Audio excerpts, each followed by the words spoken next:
জুডিও থেকে কি কিনলাম সেটা তোমাদের সাথে শেয়ার করব এই ভিডিওতে। প্রথমেই নিয়েছি এই টপটা। এটা আগে তোমাদেরকে দেখিয়েছিলাম, খুব কমফোর্টেবল আর অনেক রিজনেবলও, মাত্র 499 রুপিস। এটার সাথে একটা ম্যাচিং প্লাজো ছিল, তোমরা চাইলে সেটাও ট্রাই করতে পারো। তারপর নিয়েছি এই সুন্দর ড্রেসটা। এটার প্যাটার্নটা আমার খুব পছন্দ হয়েছে। এটার প্রাইস ছিল 999। যদি তোমাদের ডেনিম স্টাইল ড্রেস পছন্দ হয়ে থাকে তাহলে ডেফিনেটলি এটাকে কনসিডার করতে পারো।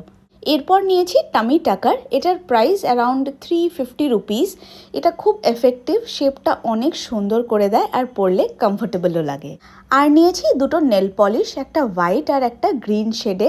লাস্টলি নিয়েছি এই আন্ডার আই প্যাচটা। এটার খুব কুলিং একটা এফেক্ট আছে আর আইজের পাফিনেসকে কমাতেও হেল্প করে। বাস এই ছিল আমার আজকের জুডিও শপিং হল। ভিডিওটা যদি ভালো লাগে তাহলে লাইক, শেয়ার আর সাবস্ক্রাইব করে দিও। দেখা হবে নেক্সট ব্লগে। বাই।